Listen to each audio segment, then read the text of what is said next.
Bienvenue à cette dévotion matinale. Alors que nous plongeons dans la richesse de la parole de Dieu, nous vous invitons à considérer de soutenir cette émission. Votre générosité est essentielle pour nous aider à développer différentes ressources de formation pour apprendre et grandir comme disciples de Jésus. Merci d'être une bénédiction pour ce ministère. Que Dieu vous garde. Comment ça va ce matin et aujourd'hui dans notre petite dévotion matinale, on poursuit notre série sur le premier épître de Pierre. Et on est rendu au chapitre 3 et au verset 8. Donc, Julie. Eh bien, c'est intéressant au verset 8 parce qu'on arrive à enfin, donc c'est important de se rappeler ce qu'on a vu à la dernière dévotion. On avait vu, premièrement, que tous étaient encouragés à avoir au milieu des païens une bonne conduite afin que là même où ils vous calomnient comme si vous étiez des malfaiteurs, ils remarquent vos bonnes œuvres et glorifient Dieu au jour où les visitera. On a vu ça au verset 12. On avait vu au verset 15, c'est la volonté de Dieu qu'en pratiquant le bien, vous réduisez au silence les hommes ignorants et insensés, étant libres sans faire de la liberté un voile. Peut-être ça irait mieux si je me coupais pas la tête en deux. Donc, mais agissant comme des serviteurs de Dieu. On avait ensuite vu que Pierre prenait la peine de s'adresser premièrement aux serviteurs. Ensuite, il s'adressait aux femmes et ensuite, il s'adresse aux maris. Et là, on arrive au verset 8 qui dit « Enfin ». Donc, en terminant, en concluant cette péricope, cette section-là qui commence non pas au chapitre 3, verset 1, mais comme Julie l'a précisé, qui commence là au verset 9. Hein? Parce qu'il parle, vous, au contraire, vous êtes une nation royale, puis il développe tout ce que ça implique. Et il arrive au verset 8 en concluant, enfin, en terminant cette partie-là. Soyez tous animés des mêmes pensées et des mêmes sentiments, pleins d'amour, de compassion, d'humilité.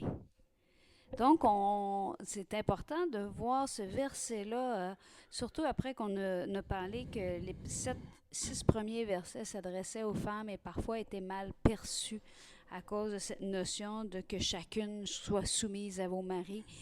Parce que quand on le cite, généralement, on enlève le de même. Oui, et on cite des demi-versets. Tout à fait. Hors contexte. Et là, c'est jamais une bonne pratique. Et là, ou bien encore, quand on arrive au verset 8 qui dit Marie, montrez à votre tour de la sagesse comme avec un sexe plus faible ou un vase fragile comme on a vu. Mais là, ça dit soyez tous animés des mêmes pensées et des mêmes sentiments, pleins d'amour fraternel.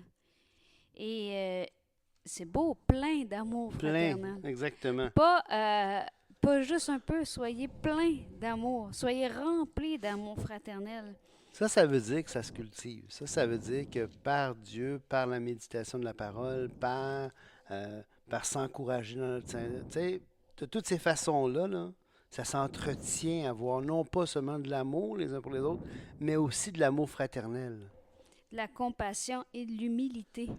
Et là, c'est intéressant parce qu'on voit la notion d'humilité avec le fait d'avoir les mêmes sentiments les uns les autres. Ça me rappelle l'apôtre Paul qui dit de regarder l'autre supérieur à vous-même. N'ayez pas de vous une trop haute opinion. Une trop haute opinion ou encore, je sais pas, Philippiens chapitre 2, là, quand il dit « Ayez les mêmes sentiments qui étaient en Jésus-Christ ». Puis là, il va te faire la belle description du Fils qui était avec Dieu, qui n'a pas considéré sa divinité comme une proie arrachée, mais il est devenu homme. T'sais. Donc, une belle image de l'humilité incarnée par Christ.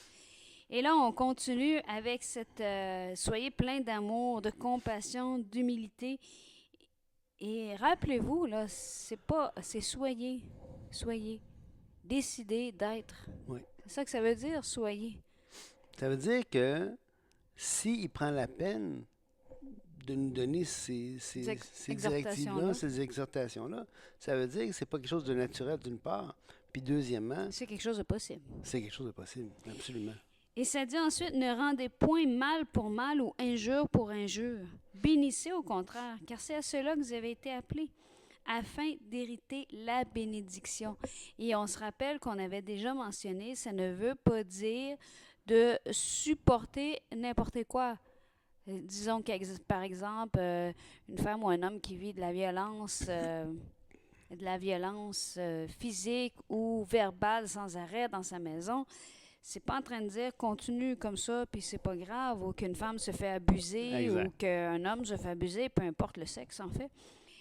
On se rappelle qu'on a vu dans le contexte qu'au verset 14, l'apôtre rappelle qu'il y a des gouverneurs qui ont été envoyés pour punir les malfaiteurs et pour approuver les gens de bien. Donc, il y a une justice qui existe et il n'est pas en train de dire supporte pour supporter sans qu'il y ait rien comme conséquence. C'est intéressant, Julie, parce que ici, là, quand le verset 9, toi, et on revient sur l'importance de lire les passages dans leur contexte. Vous savez que moi, je peux tourner dans l'Écriture et lire et dire il n'y a point de Dieu. J'ai juste lu les paroles, là. Je ne l'ai pas interprété. C'est écrit. Hein? Non. L'insensé dit dans son cœur, il n'y a pas de Dieu. Le contexte prend tout son sens. Ici, ce qui est intéressant, le rendez point le mal pour le mal, bénissez au contraire, ce sont les, vous allez le deviner, Julie, des participes présents. Alors, ça dit, ne rendant point le mal pour le mal, ou injure pour injure, bénissant au contraire, car c'est cela que vous avez été appelés. Et là, ici, c'est un aoriste, vous avez été appelé comme, c'est quelque chose de fait, là. Mais là, ce qui est intéressant, c'est qu'au verset 8, si je ne me trompe pas, c'est juste des adjectifs. Intéressant. OK. Ce qui est intéressant, c'est que ce qu'il décrit là, ici, là, c'est quelque chose qui devrait caractériser, qui devrait nous caractériser. On doit viser, on doit vouloir que les gens, qu'on soit caractérisé par dire rendant pas le mal. C'est quelque chose qu'on fait en allant. On fait ça. T'sais? Et ensuite, il y a une citation. C'est bon? Oui, vas-y. Ensuite, ça continue, car c'est à cela que vous avez appelé, afin d'hériter la bénédiction. Et on a une citation qui est tirée du psaume 34, 13, 17. On va premièrement lire le texte 10, 11, 12. Puis après ça, on ira voir dans le psaume qui est relié si c'est exactement la même chose. Si quelqu'un, en effet, veut aimer la vie et voir des jours heureux, qu'il préserve sa langue du mal et s'élève des paroles trompeuses, qu'il s'éloigne du mal et fasse le bien, qu'il recherche la paix et la poursuive. Car les yeux du Seigneur sont sur les justes et ses oreilles sont attentives à leurs prières. Mais la face du Seigneur est contre ceux qui font le mal. Et donc, Julie, comme tu dis, ici, il va citer un psaume. Et c'est toujours une bonne pratique de dire, mais quand l'apôtre ou l'auteur du Nouveau Testament prend la peine de citer un passage de l'Écriture, et on retrouve la même chose souvent dans l'Ancien Testament. Souvent, l'Ancien Testament va citer d'autres passages de l'Ancien Testament. Il faut aller voir le contexte, aller voir ce que ça dit. Et un truc pour voir quand c'est une citation tirée d'un autre, si vous regardez dans une Bible, par exemple, comme celle qu'on utilise, la Scofield, vous allez remarquer qu'il y a une tablature différente. C'est-à-dire que lorsqu'il y a une citation, il y a un espace. Le texte ne commence pas au début de la ligne, mais tout le texte est tassé un petit peu vers la droite. C'est ce qui m'a indiqué, sans avoir à regarder le bas de page, outre le fait que je reconnais aussi le passage, qu'il y avait une citation. Donc, quand j'ai vu que c'est tassé, j'ai dit, oh, ça me dit quelque chose. Je regarde dans la marge et généralement, l'endroit de source va être nommé. Donc, déjà, un réflexe visuel. Donc, si vous regardez, retournez voir à 1 Pierre 2, verset 6, vous devriez voir aussi la même chose, ou au verset 7, on avait vu aussi que c'était des citations, ou encore au verset 22 de 1 Pierre 2, 22. Bien sûr, ce n'est pas toutes les Bibles, c'est une question de mise en forme, un choix de l'éditeur, mais ça peut quand même être une indication pour vous, pour guider vos dévotions ou vos temps d'études. Ouais, j'ai remarqué ça souvent dans les Bibles d'études où on voit qu'il y a ces citations-là, qu'il y a un formatage particulier, puis surtout quand il s'agit des psaumes ou des choses comme ça, parce que là, il prend le formatage d'un livre poétique, ou encore, ça peut être en italique. Il y a certaines Bibles qui vont l'indiquer de différentes façons. Et prenez le temps d'examiner comment est-ce que votre Bible d'études, je vous encourage de vous en trouver une, que ce soit la Scofield ou une autre, peu importe, indique ça. Donc, si on retourne au passage, au verset 13, dans les psaumes, ça commence par « Quel est l'homme qui aime la vie? Qui désire la prolonger pour jouir du bonheur. » Donc ici, au verset 13, on a sous forme de question, très poétique. « Quel est l'homme qui aime la vie? Qui désire la prolonger pour jouir du bonheur? » Dans 1 Pierre, c'est plus dit comme un fait. Si quelqu'un, en effet, veut aimer la vie et voir des jours heureux. Donc, il est en train de dire, si toi, tu réponds oui à la question du psalmiste, ben, le verset qui suit va s'appliquer. Et là, on lit dans le verset 14, encore sous la forme plus poétique, « Préserve ta langue du mal et tes lèvres des paroles trompeuses. » Alors que dans le verset 10 de 1 Pierre, c'est plus dit comme qu'il le fasse. Si tu veux aimer la vie, qu'il préserve sa langue du mal et ses lèvres des paroles trompeuses. Donc, on voit que l'idée est la même, mais la façon dont c'est apporté diffère légèrement. Éloigne-toi du mal et fais le bien, recherche et poursuis la paix. Ça, c'est écrit comme ça dans les psaumes. Donc, on a encore cette formulation très brève, verbe fait après. C'est pas « il préserve »,« tu », on fait abstraction des pronoms ici. C'est juste un impératif. Préserve ta langue du mal et tes lèvres des paroles trompeuses. Éloigne-toi du mal, fais le bien. Recherche et poursuis la paix. Tandis que dans le verset 11, Pierre, lorsqu'il le cite, il rajoute qu'il le fasse. Qu'il s'éloigne du mal et fasse le bien. Qu'il recherche la paix et la poursuive. Pourquoi? Parce qu'il réfère au quelqu'un qui aurait dit « Oui, je veux aimer la vie ». Au verset 16, là, c'est moi qui n'arrête pas de parler. Non, mais c'est correct, c'est intéressant ce que tu dis. C'est sûr que c'est dans les psaumes, c'est un texte qui m'intéresse particulièrement. « Les yeux de l'Éternel sont sur les justes et ses oreilles sont attentives à leurs cris. » On est encore dans les psaumes. « L'Éternel tourne sa face contre les méchants pour retrancher de la terre leurs souvenirs. » Donc, encore très poétique. Et là, au verset 12 de 1 Pierre, il rajoute la préposition « car ». Donc, ça change quand même. Le texte est le même, les idées le même, mais on voit que c'est comme si Pierre prend le texte des psaumes et l'applique. Oui. Il dit, si quelqu'un, quel est l'homme qui, questionnement, si tu aimes la vie, d'une manière poétique, préserve, éloigne, fais le bien, recherche et poursuit la paix. L'autre, qu'il le fasse, qu'il le fasse, qu'il le fasse. Pourquoi? Car les yeux du Seigneur sont sur les justes. Encore, je remarque quelque chose, c'est intéressant, c'est que l'apôtre va prendre le temps de faire... il va citer le psaume tout en mettant une petite application en rapport avec ce qu'il a dit. Hein? Comme tu dis, il a ôté l'interrogation, il a mis une affirmation, ou plutôt une conditionnelle. Là. Si quelqu'un veut faire ça, qu'il fasse ça. Ce qui est intéressant, par contre, ce que je remarque, c'est qu'il prend la peine de le dire encore une fois. Comme on dit tout à l'heure, c'est quelque chose qu'on peut faire. C'est quelque chose qui est accessible. Non pas seulement de faire ce qu'il dit là, mais si quelqu'un veut aimer la vie. Pas si quelqu'un aime la vie. Si quelqu'un veut aimer la vie. Alors, ça a un impact sur notre attitude même, à comment on entrevoit, comment on perçoit notre existence, comment on perçoit notre vie. Si on veut aimer ça, vivre, là, ben faisons ça. C'est pas juste si j'aime la vie, faisons ça. Si on veut aimer la vie, faisons ça. Et là, il y a quelque chose d'intéressant aussi, parce que là, encore une fois, ces versets-là ne sont pas une question d'héritage du salut. Parce qu'il est écrit, c'est à cela que vous avez été appelés. Oui. Puis on a déjà défini dans nos dévotions jusqu'à maintenant qu'une fois sauvé, on fait partie des appelés, des élus. On a été placés en Jésus-Christ. On a une nouvelle identité. Mais il parle quand même d'hériter une bénédiction. Et cette bénédiction, elle est tangible pour cette vie. Et il va avoir des fruits dans l'éternité. Et ça rappelle, je pense, quand il dit afin d'hériter la bénédiction, ça rappelle les petites phrases qu'on a vues dans les versets précédents. Quand il dit, par exemple, à 1 Pierre 3,4, qui est d'un grand prix devant Dieu.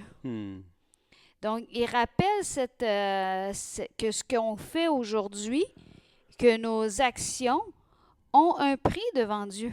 Exact. Et on l'a vu aussi, si vous supportez lorsque vous faites ce qui est bien, c'est une grâce devant Dieu. Puis on avait vu qu'il y avait l'idée de comme une louange devant Dieu. Donc, ça a un grand prix. Puis là, on a afin d'hériter la bénédiction. C'est comme si Pierre, il veut rappeler ici, écoute, tu veux vivre heureux ici, tu vas avoir une vie abondante, ben le Seigneur a fait des promesses. Puis c'est ça, exactement. Puis tu veux apprécier ce que tu as. Tout à fait. Ce qu'il faut comprendre, là, c'est que, la Bible, là, ce qu'elle enseigne, contrairement à peu près tout ce qui se trouve dans le monde par rapport au spirituel, c'est qu'on n'est pas en proie. On n'est pas une proie à des êtres surnaturels qui sont en dehors, qui contrôlent notre vie.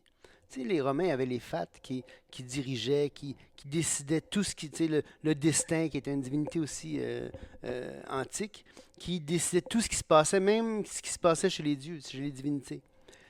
On n'est pas là. Dans les Écritures, Dieu nous remet la responsabilité. Il fait des promesses, il met des conditions. C'est lui qui détermine les paramètres, si on veut. Mais c'est notre responsabilité à nous. On peut décider du futur qu'on a en fonction des décisions qu'on prend. Et ça nous redonne justement j'allais dire ce pouvoir, mais Mais je dirais cette dignité. Cette dignité, exactement. C'est une dignité. Il y a, pour ceux qui nous connaissent, on n'a malheureusement pas d'enfants. Et étant enseignante, c'est un sujet qui revient régulièrement à chaque année. Il y a toujours quelqu'un qui me demande « Madame, pourquoi vous n'avez pas d'enfants? » Et là, cette année, en rigolant, il y a une élève qui me dit « Ah, ben, tu sais, tu es intelligente, tu es prof de sciences, tu pourrais te faire un enfant.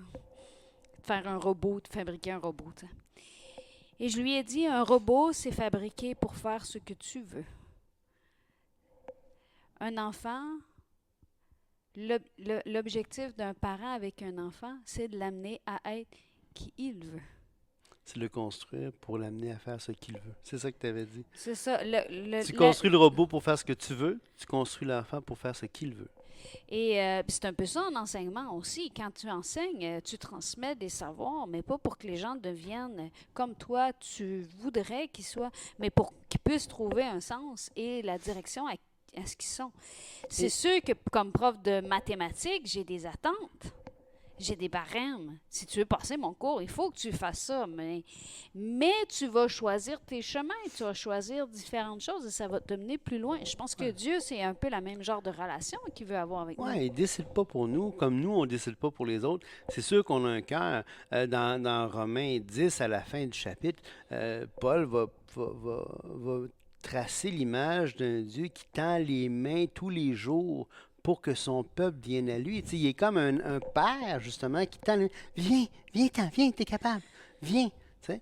Et c'est cette attitude de Dieu qui est toujours là pour qu'on retourne à lui, qu'on vienne à lui, qu'on aille vers lui. Qu'on marche avec lui. Qu'on marche avec lui, exactement.